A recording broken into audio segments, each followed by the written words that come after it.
Hello everyone, आज इस lecture में हम पढ़ेंगे लोकल एनेस्थेटिक्स के बारे में। इससे प्रीवियस लेक्चर्स में हमने पढ़ा था जनरल एनेस्थेटिक्स के बारे में। तो अगर किसी ने नहीं पढ़ा है तो वो लेक्चर्स जाकर के देख सकते हैं।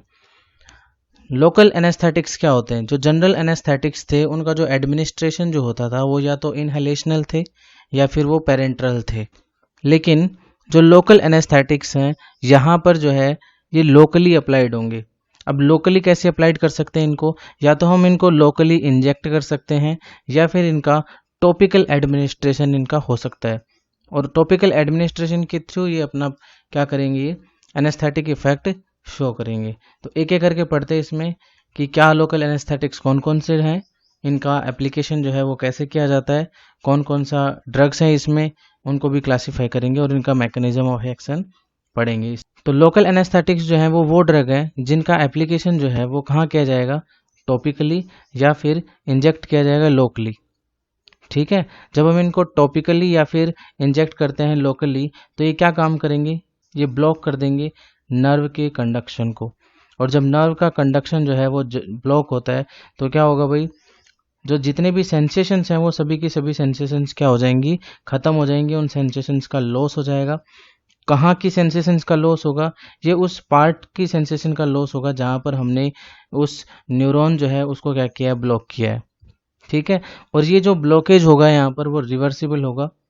ठीक है, वो वापस कुछ समय बाद वह जैसे ही यहाँ पर एनेस्थेटिक का इफेक्ट रिड्यूस होगा तो ऑटोमेटिकली वो सेंसेशंस जो है वो वापस आ जाएंगी। अब हम बात करते हैं यहाँ पर किसके बारे में, कि न्यूरॉन के जो फंक्शन का जो ब्लॉकेड हो रहा है यहाँ पर, जो कि लोकल एनेस्थेटिक की वजह से हुआ है, वो किस ऑर्डर में होता है। तो यहाँ पर याद रखना आपको, सबसे पहले होगा pain, then temperature, touch, pressure और लास्ट में होगा यहाँ पर क्या, स्केलेटल मसल पावर। ओके, अब हम बात करते हैं कि लोकल एनेस्थेटिक जो है इनका केमिकल कंपोजिशन क्या है, किन किन चीज़ों से बने हुए हैं। तो हमें याद रखना है कि जो लोकल एनेस्थेटिक्स हैं ये सभी के सभी जो हैं वो क्या है, वीक बेसिस हैं। इनको हम लोग अगर बात करें लोकल एनेस्थेटिक्स की तो इनकी स्ट्रक्चर में हमें टोटल 3 पार्ट्स हमें देखने को मिलेंगे। अब वो पार्ट कौन कौन से होंगे? नंबर 1 पार्ट है यहाँ पर हाइड्रोफिलिक पार्ट, सेकंड है लिपोफिलिक एरोमेटिक ग्रुप, एंड जो थर्ड है वो है इंटरमीडिएट लिंकेज। अब ये जो लिंकेज है, बॉन्डिंग होगी, ये किसको बॉन्ड करेगा, हाइड्रोफिलिक और लिपोफिलिक का। अब ये जो बॉन्डिंग है ये कौन सी हो सकती है, ये एस्टर लिंकेज भी हो सकता है और एमाइड लिंकेज भी हो सकता है। ये जो स्ट्रक्चर आपको यहाँ पर दिखाई दे रही है ये क्या है, लिपोफिलिक या फिर एरोमेटिक ग्रुप है। और ये वाली जो राइट साइड में जो स्ट्रक्चर जो आपको दिखाई दे रही है ये कौन सी है, ये है हाइड्रोफिलिक, जिसको अपन बोल सकते हैं कि यहाँ पर हमें क्या देखने को मिल रहा है, अमीनो ग्रुप। तो इन दोनों को लिंक करने का जो काम करता है वो कौन करेगा, या तो एस्टर बॉन्ड करेगा या फिर एमाइड लिंकेज करेगा। ठीक है, तो ये जो है ये केमिकल कंपोजिशन है किसका, किसी भी एक लोकल एनेस्थेटिक का। अब हम बात करेंगे कि लोकल एनेस्थेटिक्स जो ड्रग्स हैं ये कौन कौन सी हैं, कितने टाइप्स की हैं। जितने भी लोकल एनेस्थेटिक्स जो ड्रग्स हैं इनको हम लोग 2 पार्ट में डिवाइड करेंगे। नंबर 1 हम लोग इनको स्ट्रक्चर के अकॉर्डिंग भी क्या कर सकते हैं, इनको डिवाइड कर सकते हैं। और नंबर 2 जो है हम इनका एप्लीकेशन किस तरह से करते हैं उसके बेसिस पे भी क्या किया जा सकता है, इनको कैटेगराइज किया जा सकता है। तो सबसे पहले हम बात करते हैं यहाँ पर किसके बारे में, कि स्ट्रक्चर के बेसिस पर लोकल एनेस्थेटिक्स जो हैं वो कितने टाइप के होंगे। स्ट्रक्चर के बेसिस पर ये 2 टाइप्स के होंगे, asters local anaesthetic and second है एमाइड लोकल एनेस्थेटिक। अब सिंपल वे में आप याद रख सकते हो कि हाइड्रोफिलिक और लिपोफिलिक जो हमारे पास में ग्रुप थे उनको अगर एस्टर अगर क्या करेगा, बाइंड करके रखेगा, जोड़ के रखेगा, तो होंगे एस्टर्स लोकल एनेस्थेटिक। अगर एमाइड लिंकेज अगर रखता है तो क्या बोलेंगे उनको, एमाइड्स लोकल एनेस्थेटिक। अब हम नेक्स्टली पढ़ते हैं यहाँ पर कि हम इनको याद कैसे रखेंगे। तो सबसे पहले बात करेंगे एस्टर्स की। तो आप एस्टर्स जो हैं इनको कैसे याद रख सकते हो भाई, इनको याद रखना आपको ट्रू क्रिसमस बाप, ट्रू क्रिसमस बाप, इसे याद रख सकते हो। यहाँ पर देखो आप, ट्रू से आपको याद रखना है यहाँ पर टेट्राकेन। ठीक है, क्रिसमस से आपको याद रखना है कोकेन। ठीक है, इसी में आप याद रख सकते हो क्लोरोप्रोकेन। बी से याद रखना आपको बेंजोकेन। ए से याद रखना आपको अमीथोकेन एंड पी फॉर प्रोकेन। ठीक है, सेकंड चीज और कैसे याद रख सकते हो आप इनको, जितने भी एस्टर्स लोकल एनेस्थेटिक्स हैं उनका जो स्पेलिंग होगा उन सभी स्पेलिंग्स में हमें एक सिंगल आई देखने को मिलेगा। जैसे आप इनमें सब में डायग्राम में देख सकते हो, यहाँ पर ड्रग्स में देख सकते हो इनके नेमिंग में, जैसे यहाँ पर देखो टेट्राकेन, कोकेन, इन सब में क्या है, एक सिंगल आई है। तो ऐसे याद रख सकते हो कि जो एस्टर्स के लोकल एनेस्थेटिक्स हैं उन सभी के जो नेम होगा इनका, उन नेम के जो स्पेलिंग्स है उसमें हमें एक सिंगल आई देखने को मिलेगा। सेकंड हम यहाँ पर बात करते हैं एमाइड्स के बारे में। एमाइड्स जो है इनको आप याद रख सकते हो पीएम बेल से, PM bell. P4 prilocaine, M4 mepivacaine, B4 bupivacaine, E4 etidocaine, L4 lignocaine. तो ये हमारे पास में क्या आ गया, यहाँ पर एमाइड्स लोकल एनेस्थेटिक आ गया। और सेम ऐसे ही हमें यहाँ पर याद रखना है कि जो एमाइड्स हमारे पास में लोकल एनेस्थेटिक्स हैं, इनका जो स्पेलिंग होगा उसमें हमें डबल आई हमें देखने को मिलेगा। ठीक है, जैसे कि आप इनके नेम में देख सकते हो, यहाँ पर इनके स्पेलिंग्स में हमें क्या दिख रहे हैं, यहाँ पर डबल आई दिखेंगे। यहाँ पर जैसे प्राइलो में देखो प्राइलो केन, तो प्राइलो में भी एक आई है और केन में भी क्या है, एक सिंगल आई है। तो याद रखना कि एस्टर्स हैं उनमें तो हमें एक सिंगल आई दिखेगा, जबकि एमाइड्स में हमें डबल आई हमें इनके नेम्स में तो पहली जो यहाँ पर इनकी जो नेमिंग थी, जो इनका क्लासिफिकेशन था ड्रग का, वो इनके किसके बेसिस पर था, इनके केमिकल स्ट्रक्चर के बेसिस पे। लेकिन इनका जो सेकंड जो इनका क्लासिफिकेशन होगा वो इनके क्लिनिकल यूज के बेसिस पर होगा। ठीक है, तो सबसे पहले हम लोग बात करते हैं यहाँ पर ये क्लिनिकल यूज के बेसिस पर जो पहले टाइप का होगा वो कौन है, सरफेस लोकल एनेस्थेटिक्स। ठीक है, देखो नाम में ही है सरफेस। आप इनको याद कैसे रखोगे, आप इसको याद रख सकते हो बीओबी की टीएलसी, बीओबी की टीएलसी, इससे आप याद रख सकते हो। बीओबी में कैसे क्या याद रखना आपको, B for benzocaine, O for oxethazaine, B for benoxinate, B for butyl amino benzoate, T for tetracaine and L for आप याद रख सकते हो लिग्नोकेन और सी फॉर कोकेन। ठीक है, तो आप याद रख सकते हो यहाँ पर जो सरफेस लोकल एनेस्थेटिक्स हैं इनको आप याद रख सकते हो बीओबी की टीएलसी, ऐसे आप इनको याद रख सकते हो। नेक्स्ट देखते हैं अपन दूसरा इंजेक्टेबल एनेस्थेटिक्स। ठीक है, देखो नाम में ये इंजेक्टेबल, मतलब इनको अपन क्या करेंगे भाई, लोकली इंजेक्ट करेंगे। ये जो लोकली इंजेक्ट जो एनेस्थेटिक्स हैं ये भी हमारे पास कितने टाइप के होंगे, 3 टाइप्स के होंगे। कौन कौन से हैं ये, देखो सबसे पहले शॉर्ट एक्टिंग, सेकंड है इंटरमीडिएट एक्टिंग, थर्ड है लॉन्ग एक्टिंग। अगर हम बात करें यहाँ पर किसकी, शॉर्ट एक्टिंग की, तो जो शॉर्ट एक्टिंग है ये लो पोटेंसी रखते हैं, जो इंटरमीडिएट एक्टिंग है ये इंटरमीडिएट पोटेंसी रखते हैं, और जो लॉन्ग एक्टिंग है ये हाई पोटेंसी रखते हैं। अब हम सबसे पहले बात करेंगे यहाँ पर शॉर्ट एक्टिंग के बारे में कि हम कैसे याद रखेंगे इनको। तो शॉर्ट एक्टिंग में जो ड्रग्स आती हैं इनको आप याद रख सकते हो किससे, प्रियंका चोपड़ा से, PC, P for procaine and C for chloroprocaine. Okay, intermediate action जो है इनको आप कैसे याद रखोगे, इसको आप याद रख सकते हो lamp, LAMP lamp, L for lignocaine, A for articaine, M for mepivacaine and P for prilocaine. Same ऐसे ही अगर अपन बात करें लॉन्ग एक्टिंग की तो इनको आप याद रख सकते हो किसके थ्रू, TRBD। ठीक है, एक RBD की एक बुक आती है तो आप याद रख सकते हो कि तेरी RBD देना, तो T फॉर तेरी, RBD एक बुक का नाम है। ठीक है, तो T फॉर याद रखना tetracaine, R for ropivacaine, B for bupivacaine and D for याद रखना आपको यहाँ पर डाइबुकेन। तो ये हमारे पास में हो गए कौन से, इंजेक्टेबल लोकल एनेस्थेटिक्स हो गए। नेक्स्ट हम लोग इसके अंदर बात करेंगे यहाँ पर किसके बारे में, इनका मैकेनिज्म ऑफ एक्शन क्या होगा। ठीक है, तो मैकेनिज्म ऑफ एक्शन पढ़ने से पहले हमें ये समझ लेना चाहिए कि जो जितने भी हमारे पास में लोकल एनेस्थेटिक्स हैं ये किस पर एक्ट करेंगे, ये वोल्टेज सेंसिटिव सोडियम चैनल्स पर क्या करते हैं, एक्ट करते हैं, और सोडियम चैनल्स पर एक्ट करके ही ये अपने एक्शन को क्या करेंगे, परफॉर्म करेंगे। ठीक है, यहाँ पर आप देख सकते हो जितने भी लोकल एनेस्थेटिक्स हैं वो सब के सब क्या हैं, वीक बेसिस हैं।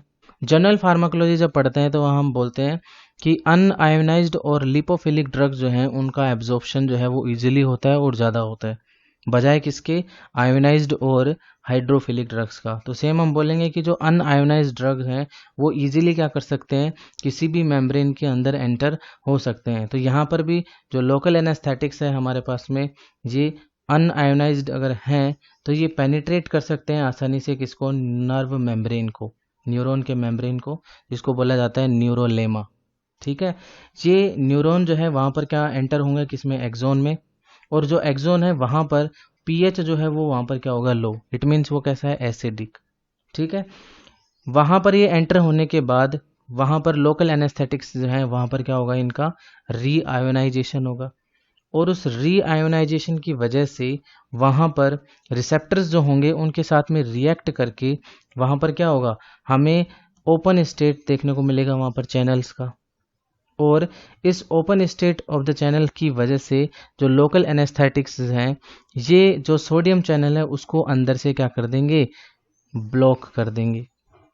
मतलब जो लोकल एनेस्थेटिक था वो न्यूरोनल मेम्ब्रेन को पेनिट्रेट करके अंदर एंटर हुआ, वहां पर उसने रीआयोनाइजेशन किया और वहां पर रिसेप्टर्स के साथ में बाइंड होकर के एक्सोन में वहां पर अंदर से इसने सोडियम चैनल्स को क्या कर दिया, ब्लॉक कर दिया। ठीक है, और ब्लॉक करने के बाद ये टाइटली उनके साथ में क्या होता है, बाइंड होता है। और बाइंड होकर के एक इनएक्टिवेटेड स्टेट क्या करता है, जनरेट करेगा। ओके, और ये उस इनएक्टिवेटेड स्टेट को क्या करेगा, ये प्रोलॉन्ग करेगा, लंबे समय तक रखेगा ये इनएक्टिवेटेड स्टेट। और जब लंबे समय तक यहाँ पर इनएक्टिवेटेड स्टेट बनी रहेगी तो हमें पता है कि इन्होंने अंदर से क्या किया था, सोडियम चैनल्स को ब्लॉक कर दिया था, बंद कर दिया था। और सोडियम चैनल जब बंद होंगे तो वहाँ पर जो सोडियम आयंस हैं उनकी न्यूरॉन के अंदर जो एंट्री है वो क्या हो जाएगी, बंद हो जाएगी, प्रिवेंट हो जाएगी। और प्रिवेंट अगर हो जाती है इनकी एंट्री सोडियम आयंस की, तो इसकी वजह से क्या होगा, हमें पता है कि सोडियम आयन पे कौन सा चार्ज है, पॉजिटिव। और जब ये किसी भी मेम्ब्रेन के इनसाइड जाता है तो मेम्ब्रेन के अंदर भी कौन सा चार्ज होगा, पॉजिटिव। तो जब मेम्ब्रेन के अंदर जो है इनसाइड में द मेम्ब्रेन पॉजिटिव चार्ज होता है तो उस स्टेट को हम बोलते हैं डीपोलराइजेशन, जो कि एक एक्टिव स्टेट है। और एक्टिव स्टेट जब होती है इट मीन्स वहां पर एक्शन पोटेंशियल जनरेट होगा। लेकिन यहाँ पर सोडियम जो आयन है वो एंटर नहीं हुआ, और सोडियम आयन की एंट्रेंस अगर अंदर नहीं हुई इट मीन्स इनसाइड जो है वो हमें क्या देखने को मिलेगा, जो डीपोलराइजेशन का जो रेट है वो क्या होगा, डिक्रीज होगा। और इसके डिक्रीज होने की वजह से जो एक्शन पोटेंशियल का जो डेवलपमेंट था, जनरेशन था, वो भी क्या होगा, प्रिवेंट होगा। ठीक है, जब यहाँ पर किसी टाइप का कोई जनरेशन ही नहीं है, ठीक है, तो यहाँ पर किसी भी टाइप का जो कंडक्शन है किसका, इम्पल्स का, वो सीएनएस तक भी नहीं होगा। और इस कंडीशन में यहाँ पर हमें लोकल एनेस्थीसिया जो है वो देखने को मिलेगा। तो ये बात हो गई किसकी, mechanism of action of local anaesthetics. ठीक है, अब देखिए यहाँ पर लोकल एनेस्थेटिक जो है वो एक्ट करते हैं किसके ऊपर, वोल्टेज सेंसिटिव सोडियम चैनल्स पर। और भाई ये जो सोडियम चैनल्स हैं वो किस वे में काम करते हैं, पहले ये रेस्टिंग फेज में थे, रेस्टिंग फेज में होने के बाद जब ये ओपन होंगे तो क्या होगा, सोडियम आयन जो है वो अंदर जाएगा, और अंदर जाने के बाद ये अपना फंक्शन परफॉर्म करके और ये क्या हो जाएंगे, इनएक्टिवेट स्टेट में चले जाएंगे। तो एक एक्शन पोटेंशियल क्या हो गया, जनरेट होकर के अपना उसने फंक्शन परफॉर्म किया। लेकिन अगर दोबारा हमें सेम अगर एक्शन पोटेंशियल को जनरेट करना है तो इनएक्टिवेटेड स्टेट है उसको वापस हमें किस में लाना पड़ेगा, रेस्टिंग स्टेट में लाना पड़ेगा। तो देखिए यहाँ पे the channels have to recover from the inactivated state to resting state before they can be opened in response to an impulse। तो दोबारा कोई रेस्पॉन्स अगर आता है तो उस रेस्पॉन्स जो है जनरेट होगा वहाँ पे, तो उस रेस्पॉन्स के जनरेट होने से पहले यहाँ पर जो ऑलरेडी इनएक्टिवेटेड स्टेट थी वहाँ से इसको पहले रेस्टिंग फेज में आना पड़ेगा, तब जाकर के ये उन चैनल्स को क्या कर पाएगा, ओपन कर पाएगा। ओके, नेक्स्ट इंपॉर्टेंट लाइन यहाँ पर याद रखनी है आपकी को, जो लोकल एनेस्थेटिक्स हैं ये अनआयोनाइज्ड फॉर्म में इजीली पेनिट्रेट कर सकते हैं नर्व की सीथ को। और ये हम बता चुके हैं ऑलरेडी, ठीक है, कि अगर कोई भी ड्रग अगर अनआयोनाइज्ड फॉर्म में है तो वो आसानी से मेम्ब्रेन को क्या कर सकता है, पेनिट्रेट कर सकता है और अंदर एंटर हो सकता है। ठीक है, और साथ ही साथ में ये एक्सोन की मेम्ब्रेन को भी क्या कर सकते हैं भाई, पेनिट्रेट कर सकते हैं, किसके अंदर, विद इन दी एक्सोप्लाज्म। और क्या होगा भाई, वहाँ पे मॉलिक्यूल जो है वो क्या हो जाएंगे, आयोनाइज्ड होंगे। और मॉलिक्यूल के आयोनाइज्ड होने की वजह से जो वोल्टेज गेटेड सोडियम चैनल्स थे वो सोडियम चैनल्स क्या होंगे, ब्लॉक होंगे। ठीक है, तो लोकल एनेस्थेटिक जो है इसका काम है कि हमें जो सोडियम चैनल्स हैं उनको क्या करना है, ब्लॉक करना है। ठीक है, और ये चैनल्स तभी ब्लॉक होंगे जब क्या होगा, आयोनाइजेशन। ठीक है, अब हम बात करते हैं यहाँ पर कुछ इंपॉर्टेंट पॉइंट्स की। तो जो सभी इंपॉर्टेंट पॉइंट है लोकल एनेस्थेटिक के बारे में, बहुत इंपॉर्टेंट है, ध्यान से समझना, हर एक लाइन से यहाँ पर क्वेश्चन बनता है। तो देखिए सबसे पहले बात करते हैं कि यहाँ पर जो लोकल एनेस्थेटिक्स जो काम कर रहे हैं यहाँ पर, तो जो यहाँ पर जो ब्लॉकेज कर रहे हैं लोकल एनेस्थेटिक, ये जो ब्लॉकेज है ये फ्रीक्वेंसी पे डिपेंड करता है। ठीक है, तो लोकल एनेस्थेटिक्स जो ब्लॉकेज कर रहे हैं यहाँ पर वो फ्रीक्वेंसी पर डिपेंड करेगा। सेकेंड, लोकल एनेस्थेटिक्स का जो एक्शन है वो पीएच पर डिपेंड करता है। वेरी वेरी इंपॉर्टेंट है, याद रखना आपको कि लोकल एनेस्थेटिक्स का जो एक्शन है वो पीएच पर डिपेंड करता है। कैसे भाई, किस तरह से डिपेंड करेगा, देखिए अगर मान लो टिश्यू जो है वहां पर पीएच जो है वो क्या है, एल्कलाइन है, यानी कि बेसिक है। तो एल्कलाइन पीएच या फिर बेसिक पीएच अगर होती है तो उस कंडीशन में जो लोकल एनेस्थेटिक्स है इनकी जो पेनिट्रेटेबिलिटी है, ये क्या होगी, इंक्रीज, यानी कि लोकल एनेस्थेटिक उस टिश्यू को आसानी से क्या कर सकता है, पेनिट्रेट कर सकता है। इट मीन्स हम आसानी से बोल सकते हैं यहाँ पर कि अगर ड्रग अनआयोनाइज्ड फॉर्म में अगर है तो वहां पर पेनिट्रेशन क्या होगा, ज़्यादा होगा। सेकंड, अपन यहाँ पर बात करते हैं कि अगर टिश्यू के वहां पर पीएच जो है वो कैसी होती है, एसिडिक होती है, तो उस कंडीशन में जो पेनिट्रेशन होगा लोकल एनेस्थेटिक्स का वो क्या होगा, बहुत ही पुअर होगा। अगली जो इंपॉर्टेंट लाइन में बोलने वाला हूँ ये बहुत ही इंपॉर्टेंट है, याद रखनी है आपको। ठीक है, अगर मान लो जिस टिश्यू में एंट्रेंस होनी है, अगर वो टिश्यू ही क्या हो, इन्फेक्टेड हो, किसी भी टाइप का इन्फेक्शन हो सकता है, तो जो इन्फेक्टेड टिश्यूज होते हैं वहां पर आपको याद रखना कि इन्फेक्टेड टिश्यूज जहां होंगे वहां की पीएच क्या होती है, लो होती है। और ये लो पीएच जो है वो क्या कॉज करेगी भाई, ये ड्रग का आयोनाइजेशन करवा देगी। और कोई भी ड्रग अगर आयोनाइज्ड फॉर्म में अगर हो जाती है तो उस ड्रग का जो सोल्युबिलिटी है, तो उस ड्रग का जो पेनिट्रेशन जो है वो भी क्या होगा, रिड्यूस होगा। तो यहाँ पर अगर लोकल एनेस्थेटिक्स का पेनिट्रेशन अगर है तो वो क्या होगा, रिड्यूस होगा। कहाँ पर, इन्फेक्टेड टिश्यूज पर। और अगर लोकल एनेस्थेटिक जो है वो पेनिट्रेट ही नहीं कर पाया टिश्यूज को, तो इसके जो इफेक्ट्स हैं वो भी हमें देखने को नहीं मिलेंगे। तो इसके जो इफेक्ट हैं वो भी क्या होंगे, डिक्रीज होंगे, याद रहेगा। तो इन्फेक्टेड या फिर जो इन्फ्लाम्ड जो टिश्यूज होंगे, जो एरिया होंगे, वहां पर हमें लोकल एनेस्थेटिक्स के जो इफेक्ट हैं वो बहुत ही कम देखने को मिलेंगे। तो ये एक नोट है यहाँ पर, ये याद रखना आपको, local anaesthetics are less effective in inflamed and infected areas. Important point है, आपको याद रखना है ये। नेक्स्ट हम बात करते हैं कुछ फैक्टर्स की।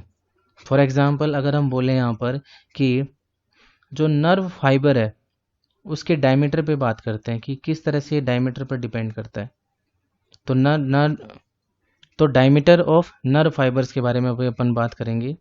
जो लोकल एनेस्थेटिक्स है वो किन को ब्लॉक करेगा, अगर स्मॉल फाइबर्स हैं न्यूरॉन के तो ये उनको पहले क्या करेगा, ब्लॉक करेगा, उसके बाद में ये लार्जर नर्व फाइबर्स को क्या करेगा, ब्लॉक करेगा।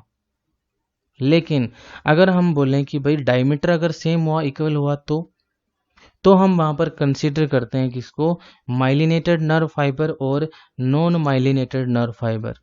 तो यहाँ पर ये पहले माइलिनेटेड नर्व फाइबर को पहले ब्लॉक करेगा और नॉन माइलिनेटेड फाइबर को बाद में करेगा। ठीक है, तो ये देखो यहाँ पे इफ डायमीटर इज सेम, अगर डायमीटर क्या होता है, सेम होता है, तो उस कंडीशन में क्या होगा, उस कंडीशन के अंदर जो माइलिनेटेड फाइबर्स होंगे उनका जो ब्लॉकेड है वो क्या होगा, अर्लियर होगा, जल्दी होगा, then non myelinated nerve. Okay, next हम बात करते हैं कि सेंसरी और मोटर जो फाइबर्स हैं उनमें पहले किसका ब्लॉकेड होगा। तो सिंपल सी चीज़ है, यहाँ पर पहले ब्लॉकेड किसका होगा, सेंसरी फाइबर्स का होगा, बिकॉज यही सेंसेशन लेके जाते हैं ब्रेन के पास। तो पहले सेंसरी फाइबर्स को ब्लॉक किया जाएगा, उसके बाद में किसका ब्लॉकेज होता है, यहाँ पर मोटर फाइबर्स का। अब इसका रीज़न क्या है, इसका रीज़न ये है कि जो सेंसरी फाइबर्स हैं इनका हाई फायरिंग रेट होता है, वो जो ड्यूरेशन जो है एक्शन का, एक्शन पोटेंशियल का, वो लॉन्गर होता है। तो हाई फायरिंग रेट और duration of action potential longer होने की वजह से सेंसरी फाइबर्स को पहले ब्लॉक किया जाता है बजाय किसके, मोटर फाइबर्स के। तो ये आपको यहाँ पर याद रखना है। नेक्स्ट हम बात करते हैं यहाँ पर जो फाइबर्स हैं जो कि सेंटर में लोकेटेड है, फाइबर जो कि सेंटर में लोकेटेड है उनको पहले ब्लॉक किया जाएगा और बाद में किसको करेंगे, जो पेरीफेरी या फिर जो नर्व का जो बंडल है उसके जो सरकमफ्रेंस है, circumference of the nerve bundle, उनको क्या किया जाएगा, बाद में किया जाएगा। तो सेंट्रली लोकेटेड अगर क्या है हमारे पास में नर्व फाइबर है तो पहले उनको ब्लॉक किया जाएगा, बाद में ब्लॉक किया जाएगा किसको, circumference of the nerve bundle. Okay तो ये था किसके बारे में, जनरल एनेस्थेटिक्स का कुछ इंपॉर्टेंट पॉइंट थे। नेक्स्ट लेक्चर में हम पढ़ेंगे यहाँ पर लोकल एनेस्थेटिक्स जो है इनके एक्शन को कौन कौन से फैक्टर्स क्या करेंगे, अफेक्ट करेंगे। और इसके अलावा लोकल एनेस्थेटिक्स को अगर हम लोग किसी दूसरी ड्रग के साथ में अगर कंबाइन कर देते हैं तो इसके एक्शन पर क्या इफेक्ट पड़ेंगे, इसके फार्माकोलॉजिकल एक्शन क्या है और इसके एडवर्स इफेक्ट क्या है।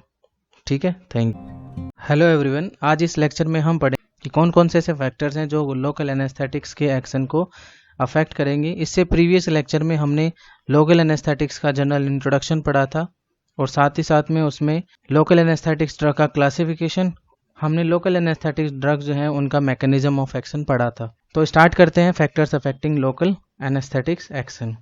सबसे पहले यहाँ पर जो फर्स्ट हमारे पास में जो फैक्टर्स है जो अफेक्ट करता है वो है किसी भी वेजो कॉन्स्ट्रिक्टर की क्या होना, प्रेजेंस होना।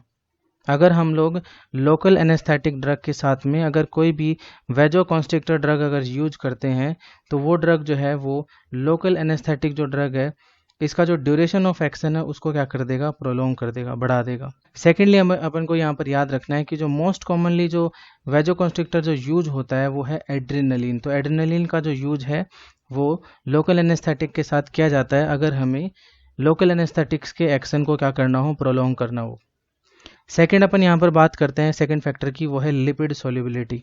इसके बारे में अपन बात करें उससे पहले मैं एक पॉइंट बता देता हूँ आपको, कोई भी ड्रग अगर वो लिपिड सोल्यूबल है, लिपिड सोल्यूबल के साथ साथ वो अगर अनआयोनाइज्ड है, लिपिड सोल्यूबल है इट मीन्स अपन उसको बोल सकते हैं कि वो क्या है, लिपोफिलिक अगर है, तो वो ड्रग आसानी से क्या कर सकती है, वो सेल मेम्ब्रेन को एंटर हो सकती है। तो सेम चीज़ यहाँ पर यही है, अगर कोई भी ड्रग अगर अपन बात करें जिसकी लिपिड सोल्युबिलिटी क्या हो, ज़्यादा हो, अगर हायर है लिपिड सोल्युबिलिटी, इसका मतलब है कि वो जो ड्रग है उसकी जो पोटेंसी है वो भी क्या होगी, ज़्यादा होगी। एग्जाम्पल के तौर पे अगर अपन बात करें तो हमारे पास जो लिग्नोकेन है ये मोर पोटेंट है बजाय किसके, प्रोकेन का। मोर पोटेंट है इसका मतलब ये ज़्यादा लिपिड सोल्यूबल है बजाय किसके, प्रोकेन के। इसका मतलब हुआ कि जो लिग्नोकेन है ये मोर लिपिड सोल्यूबल है तो इसकी पोटेंसी भी हमें ज़्यादा दिखने को मिलेगी। थर्ड यहाँ पर हम पॉइंट की बात करते हैं वो है degree of plasma protein binding.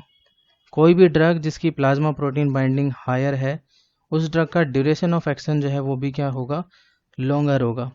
Example के तौर पे अगर अपन बात करें तो हमारे पास दो एग्जाम्पल है, एक है हमारे पास प्रोकेन, दूसरा है ब्यूपीवाकेन।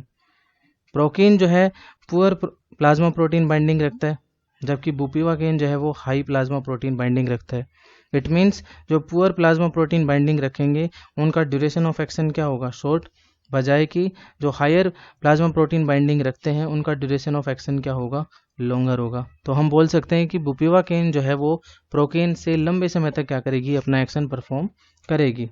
फोर्थ यहाँ पर फैक्टर की बात करते हैं, यहाँ पे फोर्थ फैक्टर है यहाँ पर rate of diffusion from the site of administration.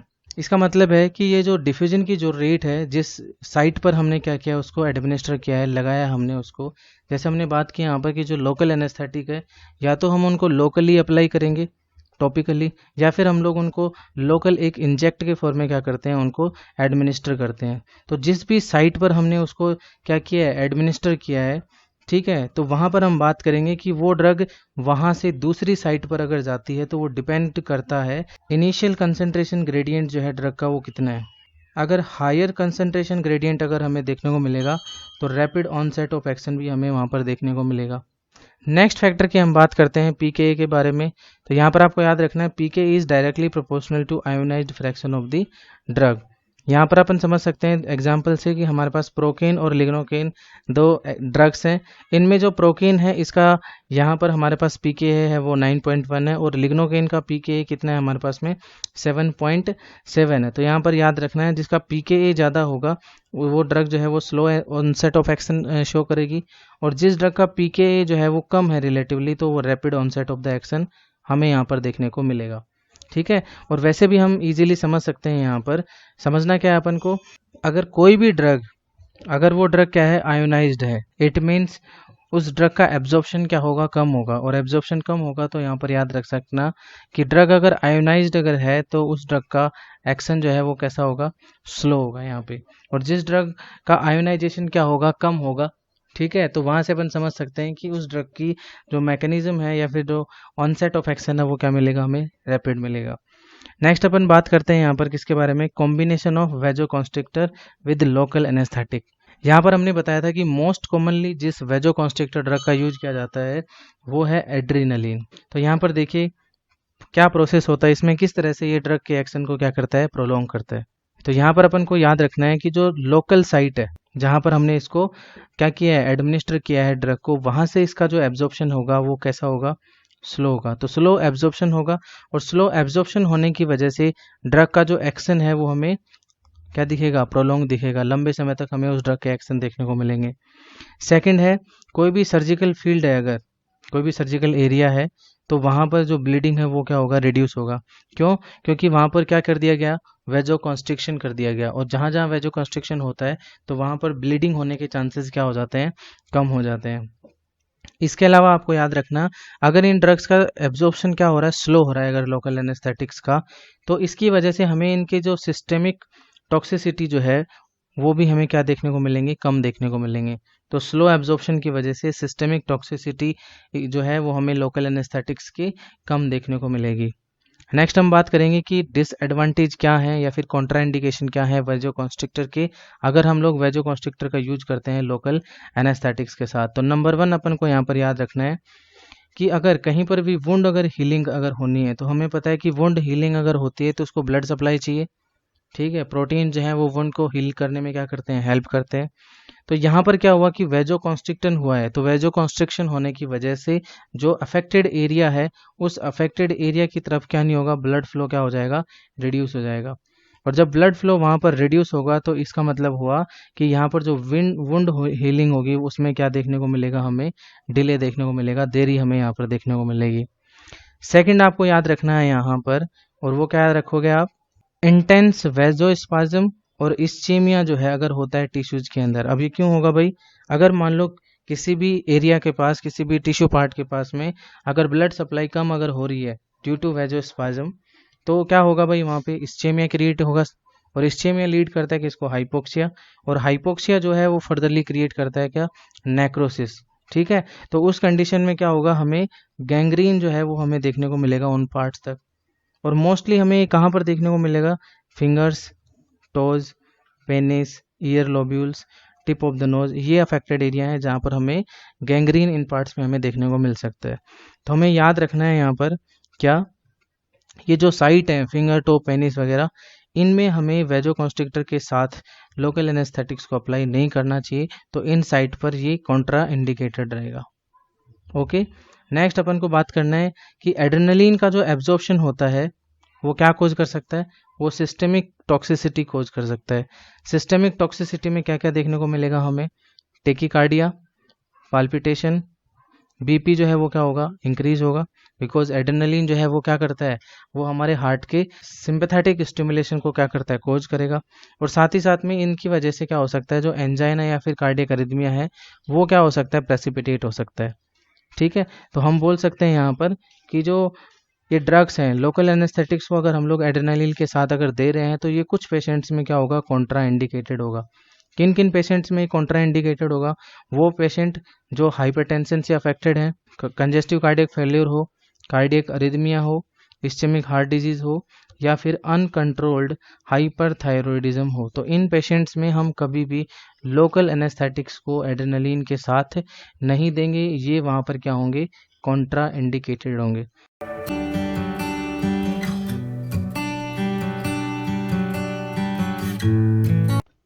Hello everyone, आज इस लेक्चर में हम पढ़ेंगे pharmacological actions of local anaesthetics. इससे प्रीवियस लेक्चर्स में हमने पढ़ा था कि लोकल एनेस्थेटिक्स को कौन कौन से फैक्टर्स जो हैं वो अफेक्ट करते हैं। तो चलिए स्टार्ट करते हैं। सबसे पहले हम लोग इसका एक्शन पढ़ेंगे कहाँ पर, नर्वस सिस्टम पे। अगर बात करें नर्वस सिस्टम की तो फर्स्ट ऑफ ऑल हम बात करेंगे इसमें हम CNS में, सेंट्रल नर्वस सिस्टम।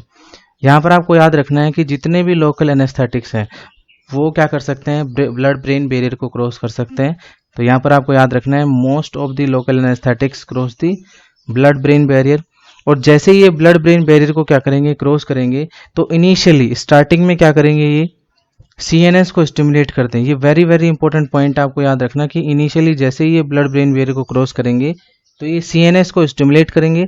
और सीएनएस को स्टिमुलेट करने के बाद हमें क्या देखने को मिलेगा, उसके बाद देखने को मिलेगा सीएनएस डिप्रेशन। तो यहाँ थोड़ा आप कंफ्यूज हो सकते हो, तो यहाँ पर आपको याद रखना है इनिशियल स्टेज में जब लोकल एनेस्थेटिक ब्रेन में जाता है ब्लड ब्रेन बैरियर को क्रॉस करके, तो वहां पर ये सीएनएस को स्टिमुलेट करेगा।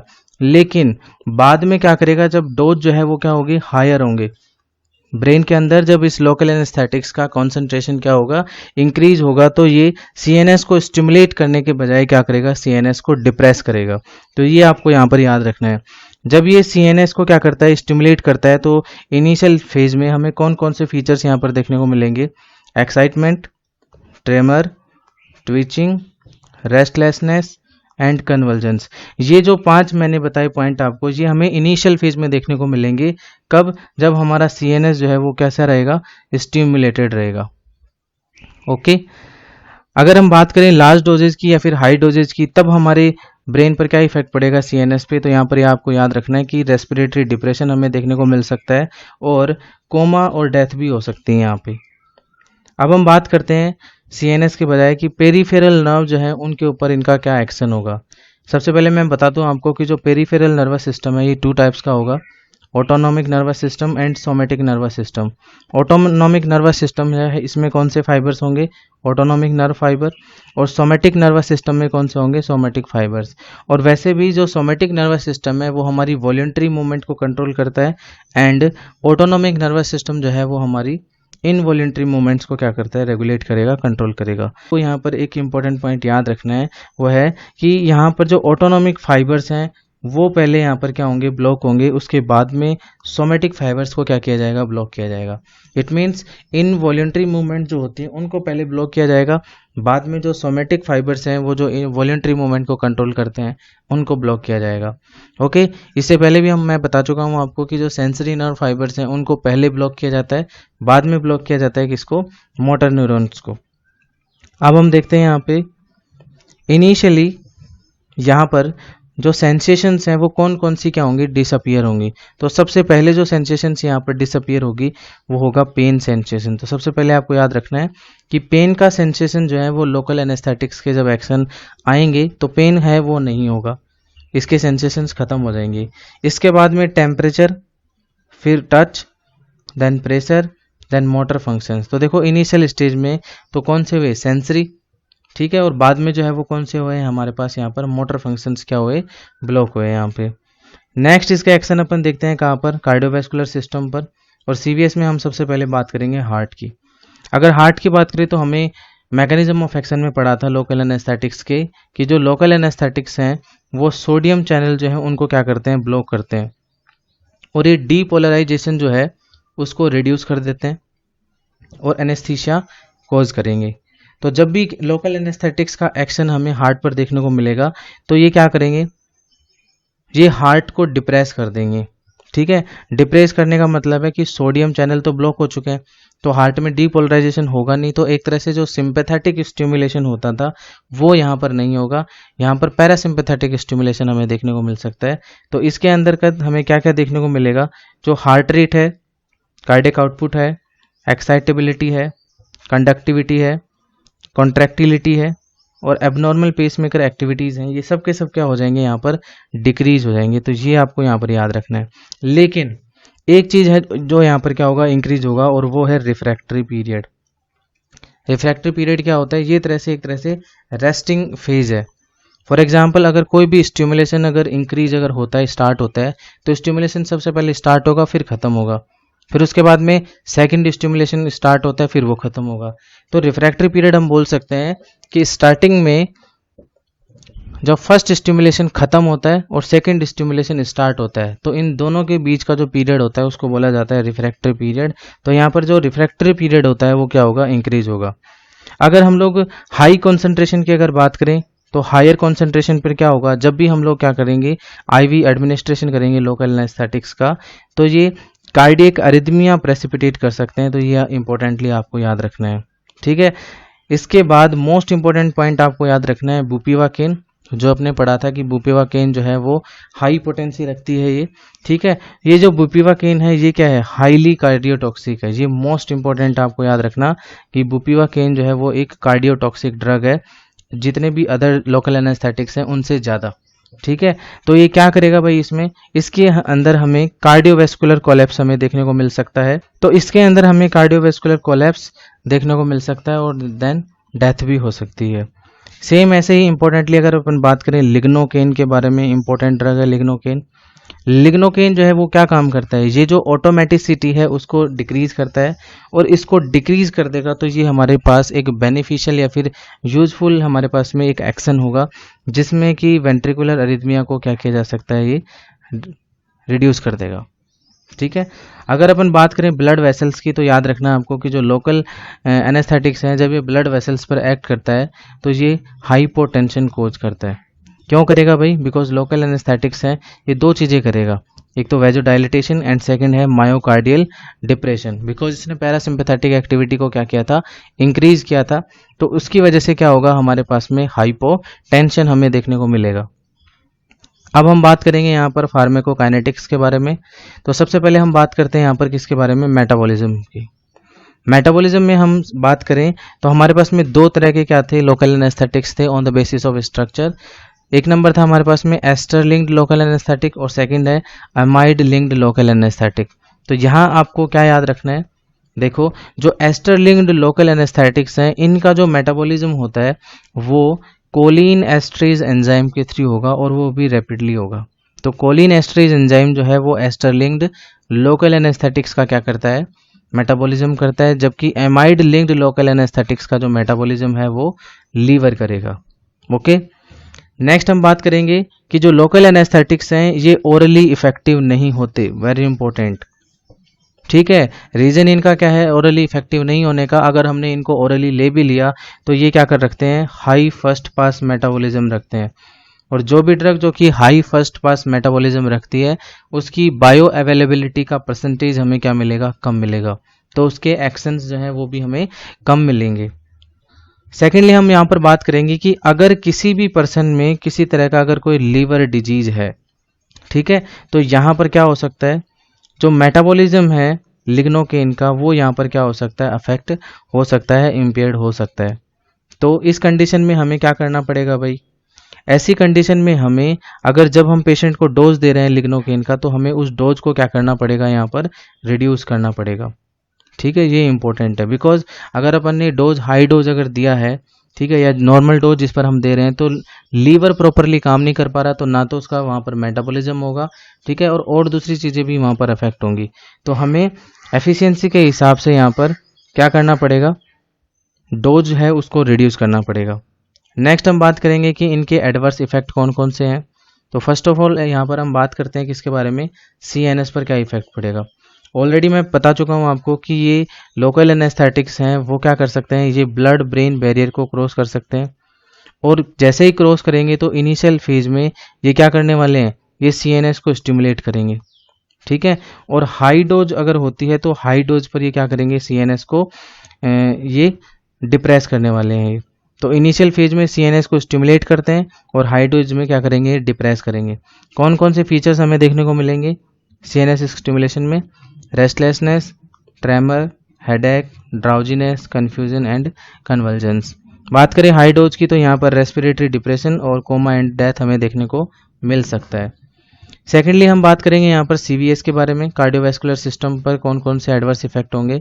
तो ऑलरेडी हम बता चुके हैं कि जो बुपीवाकेन है जो कि एक हाईली क्या है, कार्डियोटॉक्सिक ड्रग है ये, ठीक है, तो इसके हार्ट पर हमें इफेक्ट देखने को मिल सकते हैं। इसके अलावा हमें और कौन कौन से साइड इफेक्ट देखने को मिल सकते हैं, ब्रेडिकार्डिया, हाइपोटेंशन और कार्डियक अरिथमिया जो है, ये चीज़ें हमें देखने को मिल सकती हैं। नेक्स्ट हम बात करेंगे एडवर्स इफेक्ट की, वो है एलर्जिक रिएक्शन, ठीक है, हाइपर सेंसिटिविटी। इसमें हमें कौन से फीचर्स मिलेंगे, स्किन रैश हो सकते हैं, itching, erythema, urticaria, wheezing, bronchospasm and rarely हमें यहाँ पर एनाफाइलेटिक रिएक्शन देखने को मिलेगी, जो कि हाइपर सेंसिटिविटी टाइप 1 रिएक्शन है। तो ये थे एलर्जिक रिएक्शंस यहाँ पर। ठीक है, नेक्स्ट इंपॉर्टेंट पॉइंट जो है वो आपको याद रखना है कि एलर्जिक रिएक्शंस का जो इंसिडेंस है वो हमें ज़्यादा देखने को मिलेगा एस्टर्स लिंक्ड लोकल एनेस्थेटिक में, बजाय किसके, एमाइड लिंक्ड लोकल एनेस्थेटिक्स के। तो ये आपको यहाँ पर याद रखना है कि एस्टर लिंक्ड लोकल एनेस्थेटिक्स में एलर्जिक रिएक्शंस के होने के चांसेस ज़्यादा होते हैं बजाय किसके, एमाइड्स के। इसके अलावा और कौन कौन से एडवर्स इफेक्ट होंगे भाई, हमें म्यूकोसल इरिटेशन हमें देखने को मिल सकती है, स्पेसिफिकली कोकेन के साथ देखने को मिलेगा। मैथेमोग्लोबिनेमिया देखने को मिल सकता है, किसके साथ, जब हम लोग प्राइलोकेन का यूज करेंगे। और साथ ही साथ में अगर हम लोग लोकल एनेस्थेटिक्स का अगर प्रिपरेशन कर रहे हैं, ठीक है, और उसमें हम लोग अगर मैथिल पैराबेन का अगर यूज करते हैं प्रिजर्वेटिव के तौर पर, तो वहाँ पर हमें एलर्जिक रिएक्शंस जो हैं वो देखने को मिल सकती हैं। तो ये था किसके बारे में, लोकल एनेस्थेटिक्स।